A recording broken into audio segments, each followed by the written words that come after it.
Listo, muy bien.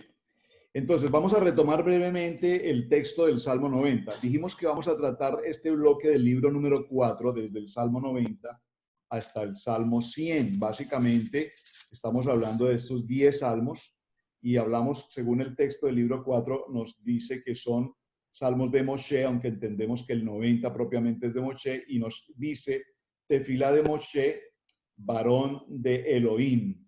Tefilá de Moshe, varón de Elohim. La semana pasada en nuestra introducción definimos la palabra refugio. Señor, tú nos has sido refugio. Y cuando hablamos de la palabra refugio, concluimos que refugio es algo temporal.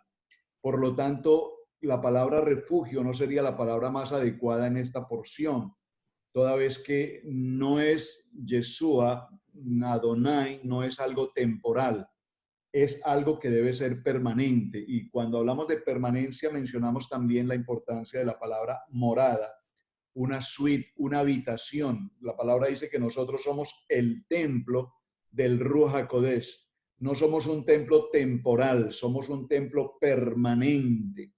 Y luego en el mismo verso 1 nos habla de generación en generación, es decir, que todas y cada una de las generaciones tenemos una morada permanente con Adonai.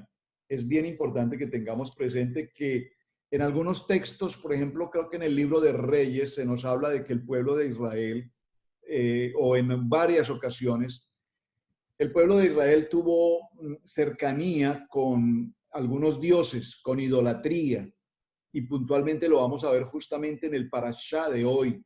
El parashá de hoy nos habla acerca de Pinjas o Finés.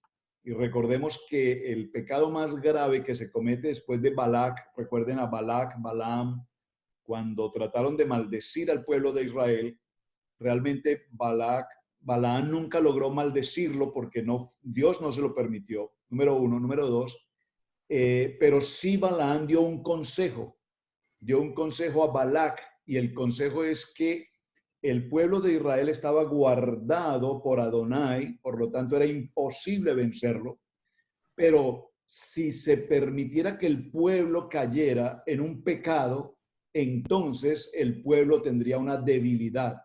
Y es así como el pueblo de Israel, parte de ese pueblo de Israel cae en una condición de idolatría y cae en una condición de fornicación. Básicamente es lo que nos habla Pinjas hoy cuando veamos el estudio de esta tarde en Parashá. Entonces, cuando vemos que el pueblo, los varones líderes, habla de 24,000, caen en esa condición de idolatría, evidentemente Adonai los destruye. ¿Cómo los destruye? Con muerte. Hay una muerte. La consecuencia del pecado es muerte. Y la única manera de exterminar esa plaga, ¿cuál plaga? La plaga de la idolatría y la plaga del pecado sexual, de la fornicación, tenía que ser eliminado a través de una condición de muerte. Y eso fue precisamente lo que Pinjas hizo al matar físicamente a esta pareja de Sinrib y Cosbi, que en las puertas del propio Mishkan, en las puertas del propio tabernáculo, estaban en un acto de inmoralidad. Entonces, cuando se habla de que el pueblo de Israel ha estado en otros dioses, por eso aquí el verso 2 nos dice, de generación en generación, las generaciones todas han tenido morada con Adonai.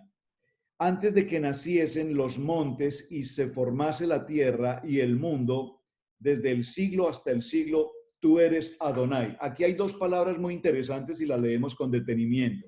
Sígame por favor en la lectura, estoy en el verso 2. Antes de que naciesen los montes y formases la tierra. Observe que nos habla de la tierra, pero inmediatamente dice y el mundo. Entonces, definamos estas dos palabras porque nos habla de la tierra y nos habla del mundo. Entonces, la tierra y el mundo son dos elementos diferentes. La tierra y el mundo es un solo, es una unidad. ¿Por qué tenemos que hablar de la tierra y del mundo como dos contextos diferentes?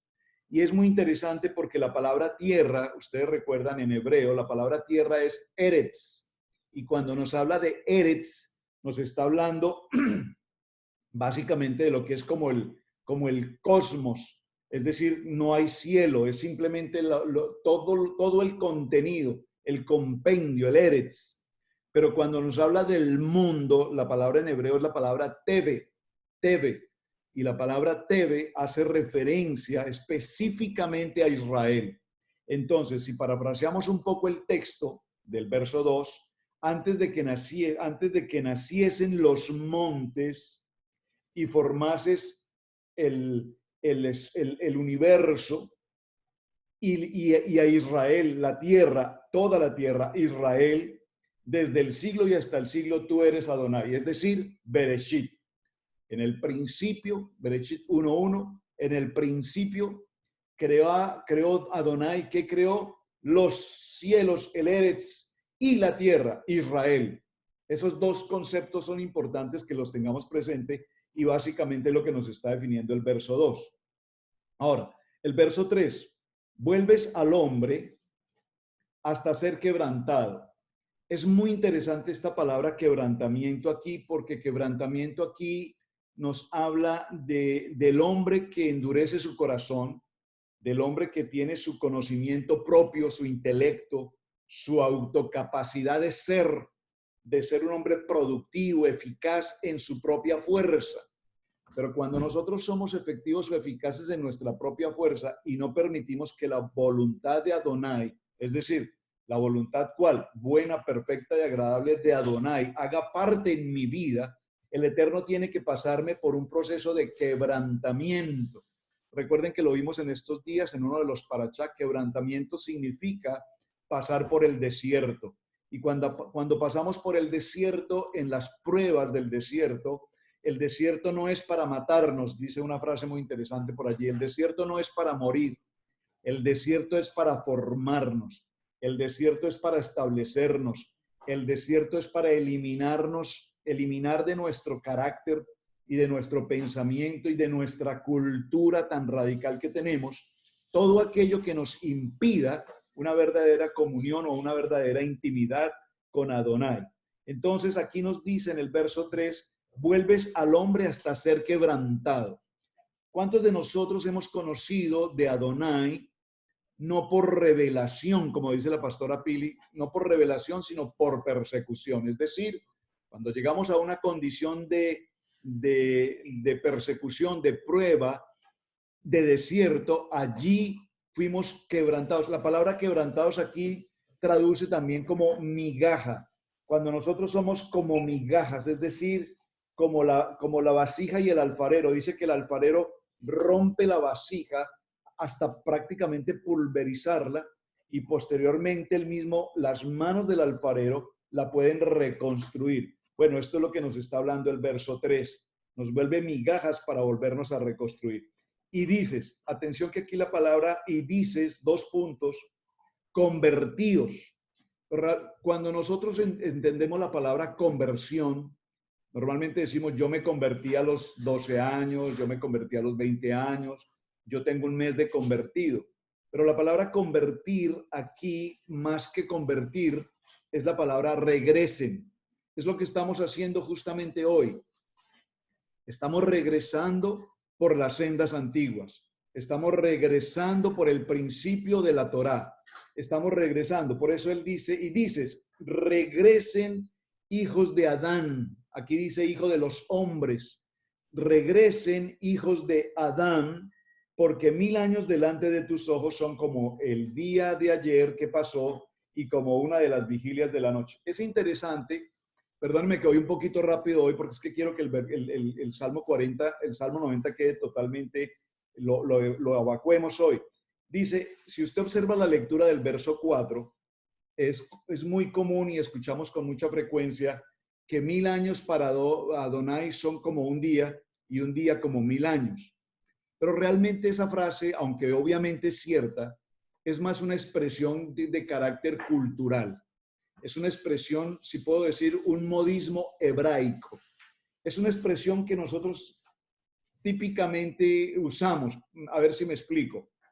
Hermano Irving, ¿nos podemos ver en un minuto? Es un ejemplo que estoy dando.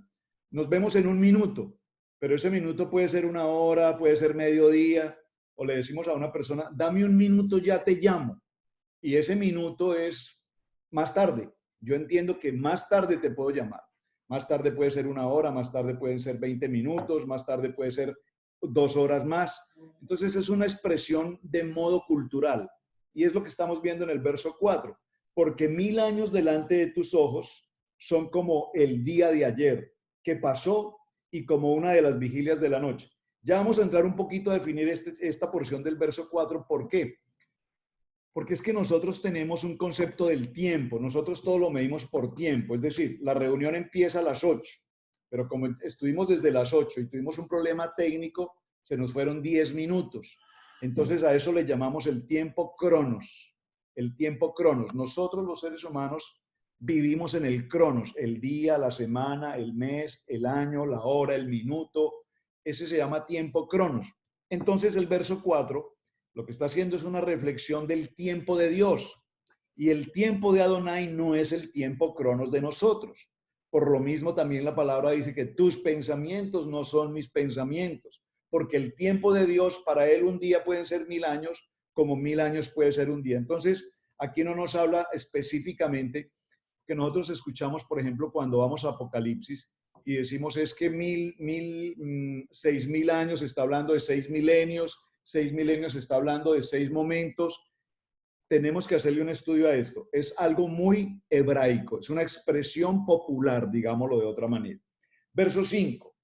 Los arrebatas como con torrente de aguas, son como sueño, como la hierba que crece en la mañana. Observa el verso 5. El verso 5 nos está corroborando lo que dice el verso 4. Al hombre, al ser humano, tú lo arrebatas como las aguas. Es decir, el agua cuando tiene fuerza lleva y arrastra lo que encuentre en el camino por mucha infraestructura de concreto que tenga. La fuerza del agua es tan poderosa que puede arrebatar absolutamente todo. ¿Cómo podemos ver esto en un ejemplo? Si usted ha visto alguna de esas películas futuristas que nos hablan de que las ciudades costeras como Miami, New York, California, con el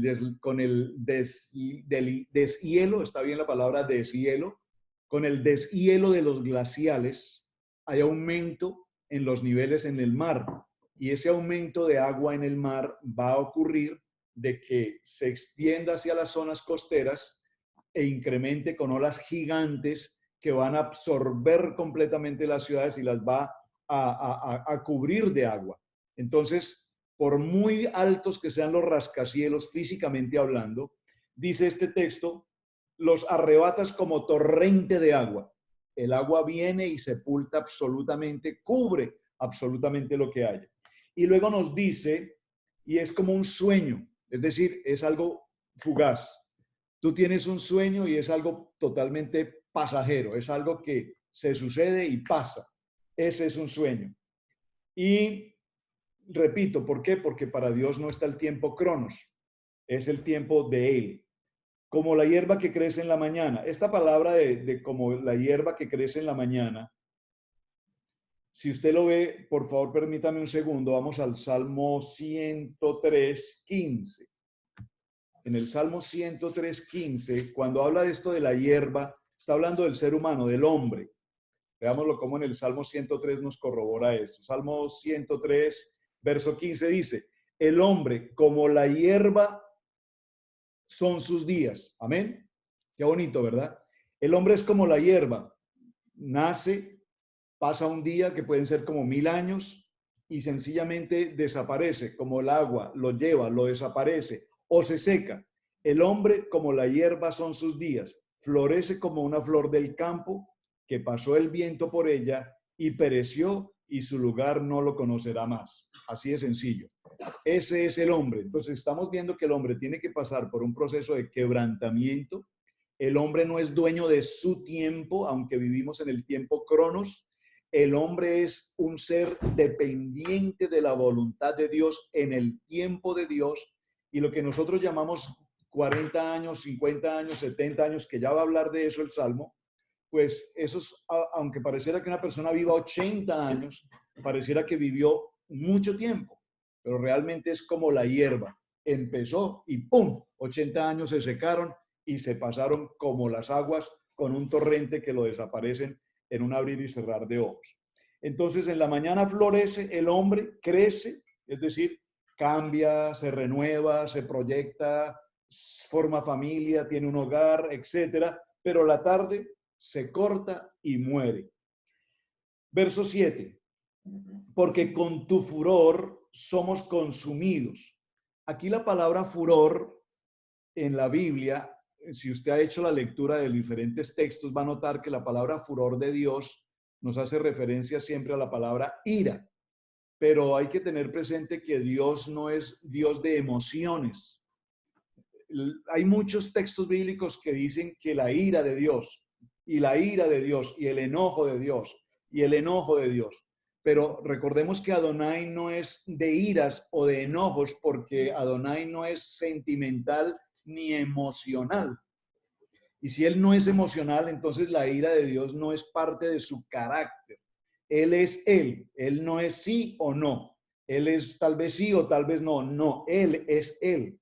Entonces aquí la palabra que nosotros vemos como la ira, como el furor, realmente es esa palabra, estoy fuera de casa y no tengo a mi mano disponible mi libro de Salmos, que viene con las palabras hebreas originales y me hace mucha falta, ya me hace falta tenerlo para consultarlo, pero la palabra furor aquí hace referencia como al respirar.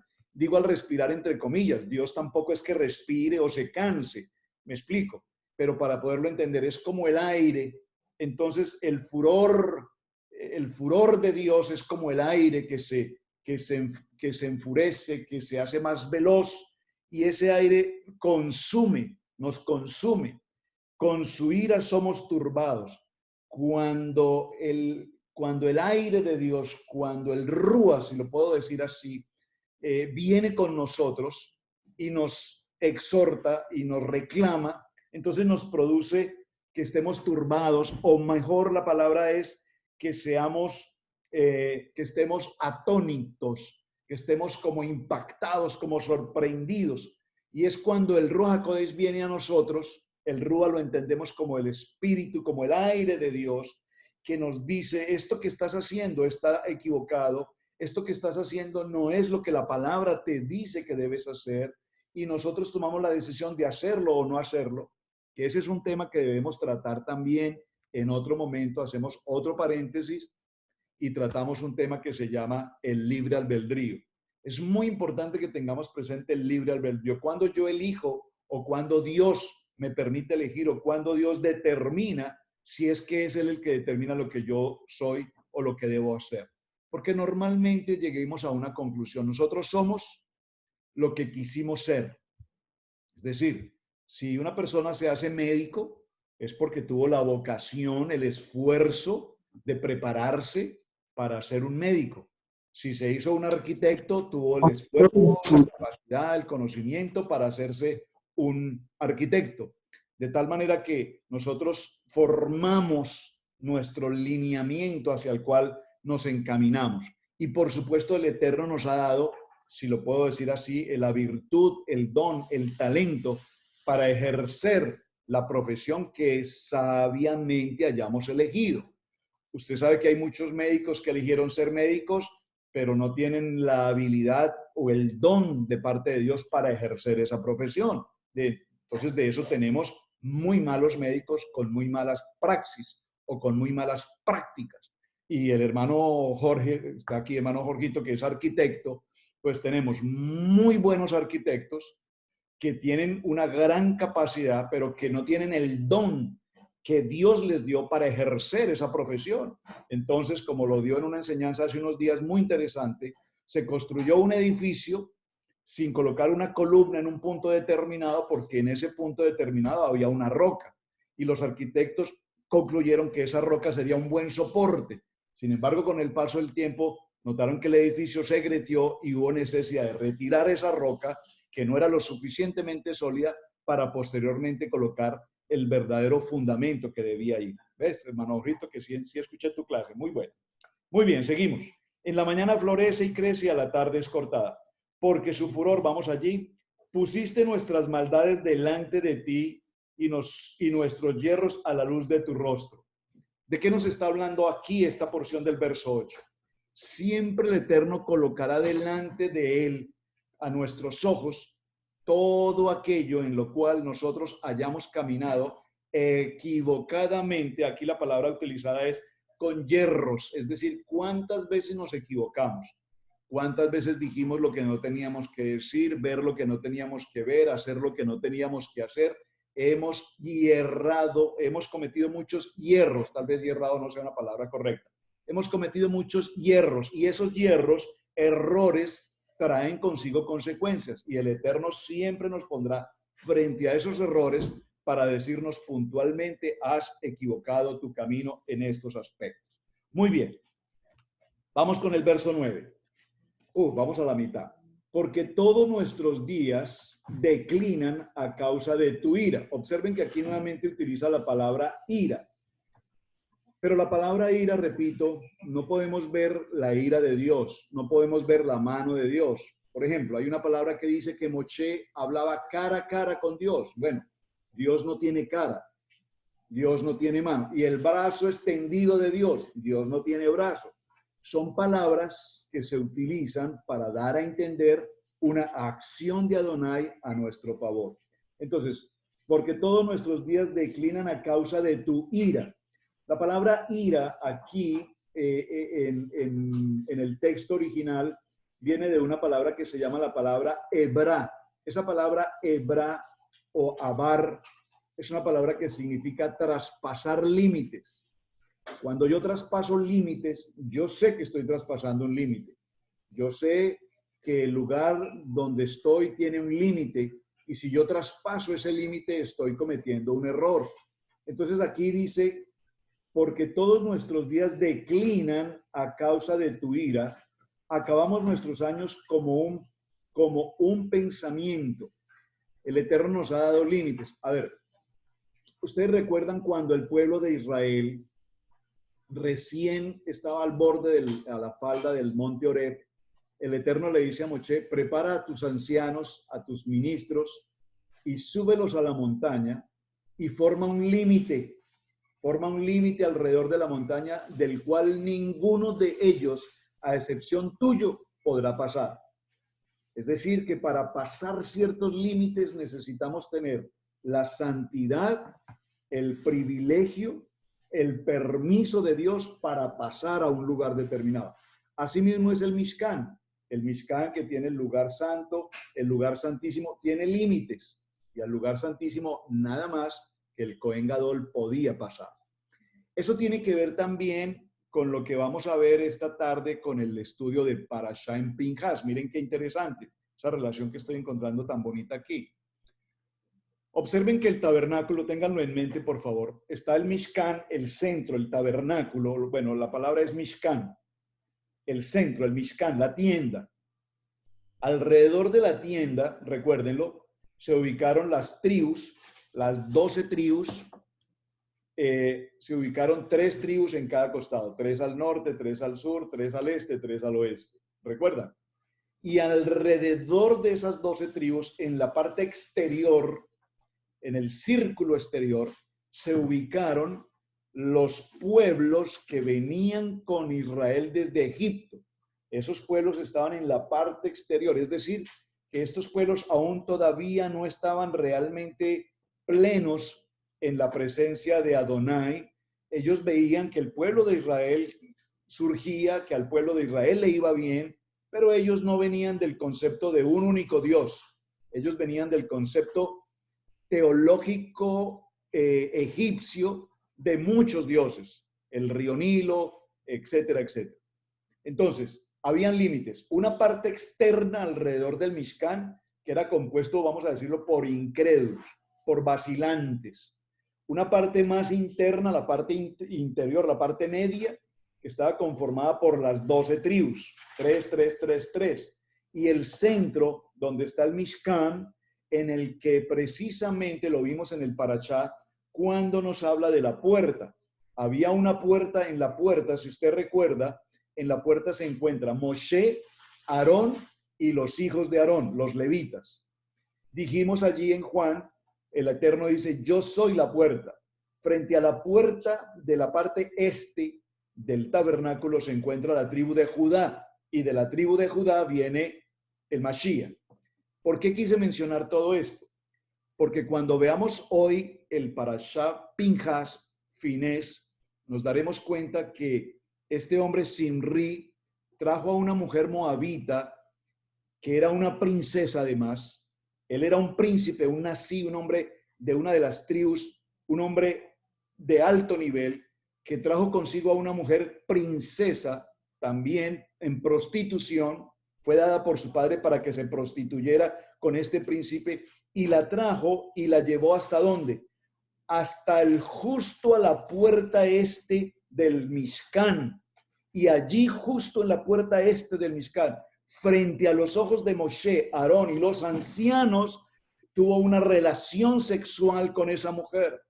Por tanto, dice el texto, y lo vamos a ver en la tarde en el Parashá en detalle, dice que ninguno de los hombres se atrevía a hacer nada porque les parecía impresionante el pecado atroz que se estaba cometiendo justo en la parte más íntima del Mishkan, en la puerta, ahí a la puerta de entrada. Entonces aparece un hombre llamado Pinjas, que hasta ese momento es un hombre común, y toma una acción valerosa, y es atravesar por el vientre, y eso aquí tiene una connotación especial. Atravesar por el vientre significa cortar la maldición, cortar la fecundación, matar cualquier semilla. Esto es importante. Por lo tanto, al ocasionar esta acción, la palabra inmediatamente nos dice que Adonai le otorga a Pinjas el sacerdocio, aunque él venía de ser una generación de Aarón, de sacerdote, no como hijo, como sobrino. Entonces lo asigna para que él también sea posteriormente un Cohen Gadol por eternidad. Y 80 generaciones de Cohen Gadol vinieron precisamente de esta acción. ¿Todo por qué? Porque Adonai no tiene ningún vínculo con el pecado, y la paga del pecado es muerte.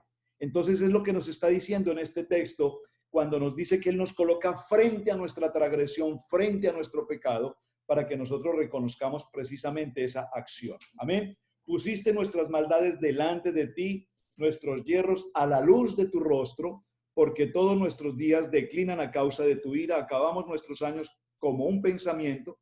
Los días de nuestra edad son 70 años, y si en los más robustos, 80 años. Con todo, su fortaleza es molesta y trabajo. Observe y subraye, por favor, estoy en el verso 10. Subraye estas dos palabras, molestia y trabajo. Molestia y trabajo tiene que ver con carga. Cuando estamos cargados, hay molestia y hay trabajo. Y esa palabra trabajo aquí tiene que ver con la tarea que teníamos para el día de hoy. Ahora sí, usted que hizo la tarea puede abrir su micrófono y compartirme su tarea. La palabra anomia. ¿Qué significa esa palabra? ¿Quién hizo la tarea, por favor?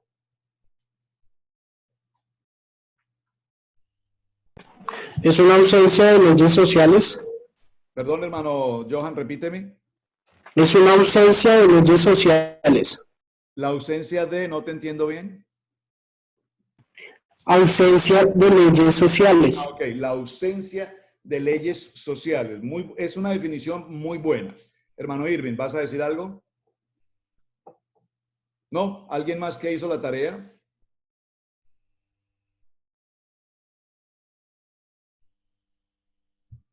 ¿Alguien que haya hecho tarea? Los cogí fuera de base, no tuvieron el tiempo. ¿Se fue el sonido? ¿Qué pasó? Yo no la encontré. ¿No la encontraron? Bueno, muy bien. Básicamente la definición que el hermano Johan nos da es el contexto genérico de la palabra anomia. Búsquenla bien en el detalle en el diccionario, anomia. Sí, en el diccionario normal dice eso, pero más allá de ahí yo no pude encontrar nada. Entonces aquí la palabra anomia utilizada aquí en este verso 10 es muy interesante porque tiene que ver con molestia y trabajo. Molestia y trabajo. ¿Recuerdan cuando vimos la primera porción del Salmo que dijimos que la persona era como un hombre deambulante, como una persona sin alimento, sin vestido? Dijo David, soy una persona que no tiene ni vestido ni comida. Se considera lo más malo, lo más bajo. Aquí dice que hay dos condiciones, molestia y trabajo. Y la palabra molestia tiene que ver con iniquidad. Es decir, que tenemos iniquidad. Soy un hombre de 80 años. He vivido toda una vida cargado de iniquidades y de trabajo. Esa palabra trabajo aquí es anomia. Y la palabra anomia significa sin Torah. Lo que decía el hermano Johan, sin leyes, ausencia de la ley. Traduzcámoslo a nuestro texto bíblico, ausencia de la Torah, ausencia del manual de instrucciones, ausencia del manual de vida, ausencia de mi responsabilidad espiritual. Entonces, porque pronto pasan, todo lo que recibimos pronto pasa, se hace muy rápido, se hace fugaz y volvamos. Es decir, que esa carga que nosotros caminamos, ¿sabe cuánta gente diariamente que tú ves? Tanta gente en todos los lugares, vemos tantas personas. Y cuando nos detenemos a observarlos, no a verlos, a observarlos un poco, nos damos cuenta que todos los seres humanos, sin excepción, estamos rodeados de cargas, abatidos. Y ese abatimiento y esa carga tiene que ver, repito, con una circunstancia de iniquidad. Todo a nuestro alrededor tiene una iniquidad. Y esa iniquidad, ¿por qué nos causa trabajo? Porque es una anemia que no nos conecta con la Torá. Y cuando no nos conectamos con los misbot, con las ordenanzas de Dios, entonces nuestra vida se nos hace mucho más carga. Termina completamente mal. Básicamente lo que nos quiere decir este punto. Muy bien. ¿Quién conoce? Esa palabra, ¿quién conoce aquí el poder de tu ira? Comillas, la palabra ira. ¿Quién conoce? Cuando nosotros vemos en la Torá la palabra quién o quién conoce, lo que nos está diciendo es nadie sabe. Voy a traducirla o parafrasearla, mejor no traducirla, parafrasearla. Nadie sabe el poder de tu ira. Repito, la palabra ira, entre comillas, no es la ira de Dios, pero nadie sabe el poder, nadie sabe. Ninguno de nosotros sabe qué Dios puede hacer en un abrir y cerrar de ojos. Ninguno de nosotros sabe qué Dios puede hacer en su respirar. Realmente la palabra ira, ahí como se los mencioné hace un momento, tiene que ver con el respirar de Dios, no porque Dios respire, sino que solo basta que Dios haga un mínimo respiro, un mínimo suspiro, si puedo decirlo así, y hace que el mundo, que el Eretz y el Tebet cambien en un abrir y cerrar de ojos. Amén. ¿Quién conoce? Nadie conoce. Y tu indignación, según que debe ser temido. Aquí la palabra temido no hace referencia a miedo. Aquí la palabra temido hace referencia a que necesitamos temer a Adonai en el sentido de temer a su palabra, de temer a sus misbot, de temer a sus principios, a sus mandamientos. Cuando yo soy temeroso de la palabra, entonces, ¿quién podrá conocer la fuerza, la voluntad de Dios? Tal vez no la podemos conocer porque tenemos que aprender a tener, repito, temor de lo que Él es. Ahora, verso 12. Observe que el verso 12 es muy interesante porque dice, enséñanos de tal modo a contar nuestros días. Y esto es muy interesante porque ¿quién de nosotros se preocupa por contar los días? ¿O quién de nosotros no sabe contar los días? Cuando estamos celebrando nuestro aniversario de nacimiento, lo que estamos haciendo es contando nuestros días. Pero nosotros contamos los días, yo no sé cómo tú cuentas tus días, si los cuentas en forma ascendente o en forma descendente. Es decir, yo tengo 50, 55, 60, 65, 70. Pero realmente si nos damos cuenta, lo que estamos diciendo es que en la medida que vamos ascendiendo en el número, estamos descendiendo en el tiempo de vida. ¿Me captaron eso? Pastor. Sí, hermano Jorge. El tema de anomia, pues tiene que ver con lo que estás diciendo, es una palabra médica. Ajá, básicamente, esa palabra del griego, encuentro aquí, que tiene que ver con la dificultad o la imposibilidad de recordar los nombres de las cosas comunes del día a día. Correcto. Básicamente claro. es eso. Excelente. Y ese es el problema que tenemos, anomia, en el sentido de que olvidamos y no recordamos los misbot, observamos y no recordamos la Torá, observamos y no recordamos los misbot, lo que Dios quiere que nosotros hagamos. Entonces, repito, depende cómo contemos nuestros días. En la medida en que contamos los años ascendentemente, lo que también tenemos que entender es que estamos descendiendo en el tiempo de la vida.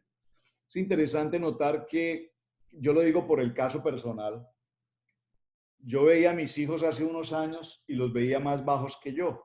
Es decir, eran más niños, más jóvenes, más niños. Y hoy en día yo me acerco a ellos y yo quedo a la mitad y ellos están muy grandes. Porque en la medida que van pasando los días y en la medida que van pasando los años, lo que pasa es que vamos nosotros haciéndonos más pequeños. Y eso tiene que ver con un efecto que, bueno, no es del tema, pero solo para mencionarlo. Tiene que ver con un efecto y es interesantísimo. La gravedad. La gravedad, no la gravedad de los años, sino la gravedad de la Tierra. La gravedad de la Tierra hace que nosotros, los seres humanos que estamos ubicados sobre la Tierra tiene el efecto de la gravedad, atrae. Y en la medida en que nosotros pasamos más años sobre la faz de la Tierra, la gravedad de la Tierra nos va consumiendo y nos va haciendo más pequeños. Es increíble esto, hermano. No sé si ustedes han notado cuando ven a sus abuelos, de pronto ustedes ven a sus abuelos y los ven tan pequeñitos y uno dice, wow, pero es como un niño, porque es como si volviéramos al vientre. Empezamos a decrecer, nos tienen que cambiar los pañales a los 80 años, nos tendrán que poner un pañal, cambiarnos el pañal, bañarnos, darnos de comer, volvemos a ser como un niño. Muy bien. Dice entonces, enséñanos de tal modo a contar nuestros días que traigamos al corazón sabiduría. Cuando pasamos por anomia y empezamos a contar nuestros días y no recordamos, como dijo el pastor Jorgito, no recordamos la palabra, entonces dice, enséñanos a contar nuestros días, más que a contar el número de días, no el cronos, sino a saber que necesitamos tener sabiduría. Necesitamos aprender sabiduría. Necesitamos conocer de la palabra. Vuélvete, oh Adonai, verso 13, vuélvete, oh Adonai, ¿hasta cuándo? Y aplácate, sea consolado con tus siervos. De mañana sacíanos con tu misericordia y cantaremos y nos alegraremos todos nuestros días.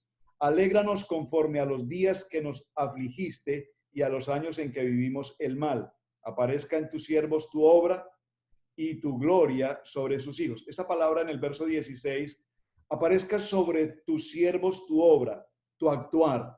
Cuando tú actúas en nuestra vida y nos sacas de los días de dolencia y nos sacas de los días que hemos desperdiciado del gozo de la palabra, entonces que tu decoro, la palabra que usaron aquí fue gloria, que tu gloria sobre tus hijos sea manifiesta. ¿Cómo es manifiesta tu gloria sobre nosotros? Verso 17, que seamos luz. Dice, sea la luz de Adonai nuestro Elohim sobre nosotros, porque nosotros somos luz y el Eterno, si está con nosotros y está en nosotros, nosotros seremos luz. Recuerden que en la semana anterior hablamos acerca de la palabra será y hablamos de la palabra será como semilla. La palabra será significa semilla. Y hablamos de Génesis, en la porción de Génesis, a ver si recuerdo el texto, en el capítulo, creo que es en el capítulo 15, en el capítulo Génesis, en el capítulo 4, en el verso 28. Si usted recuerda en esa porción del texto, Adonai le hace una promesa, observe, una promesa a Abraham y le dice, multiplicaré tu descendencia como la arena del mar, como las estrellas del cielo. Y ahí esa palabra, multiplicaré tu descendencia, nos habla de será, multiplicaré la semilla. Y concluimos la semana anterior, y muy importante esto para la eternidad tiene que quedar en nuestros corazones, que la palabra será semilla, en la que hay promesa para Abraham, tiene que ver con el Mashiach. La semilla es Mashiach. Dice la palabra que si la semilla no cae y muere, no habrá multiplicación.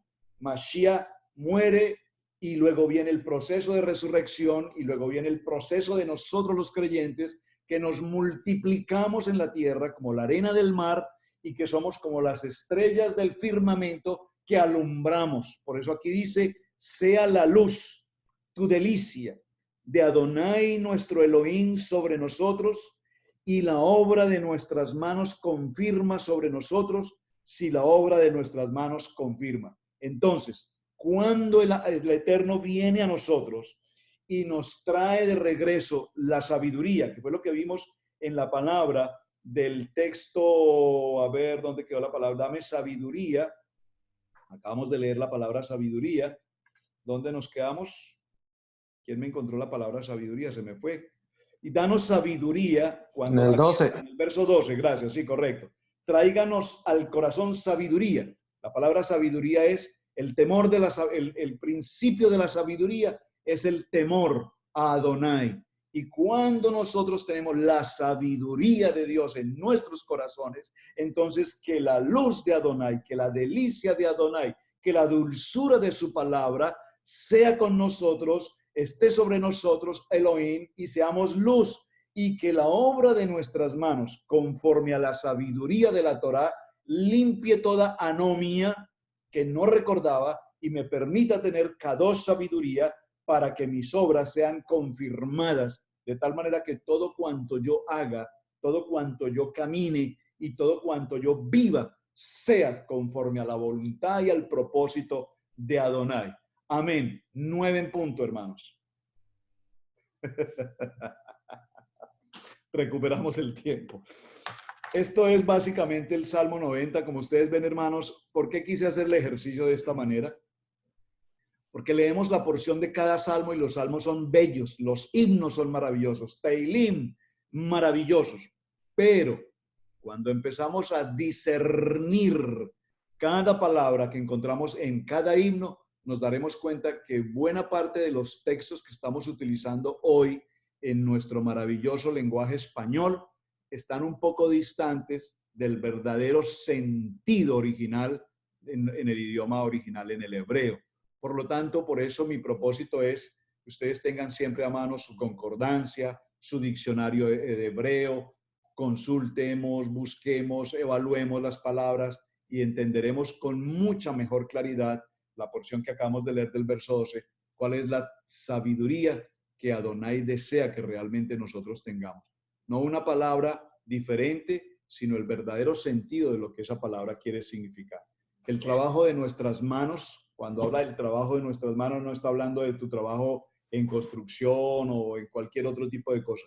Que el trabajo de nuestras manos sea siempre la sedaká, que el trabajo de nuestras manos sea siempre el raham. Recuerdan la misericordia, la bondad, el dar, el servir, el apoyar, el prestar auxilio. Ese es el trabajo de nuestras manos.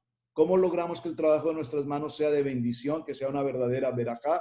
Cuando la luz de Adonai, cuando la sabiduría de Adonai está con nosotros, entonces toda la obra de nuestras manos será para su gloria, para su decoro, para su honra.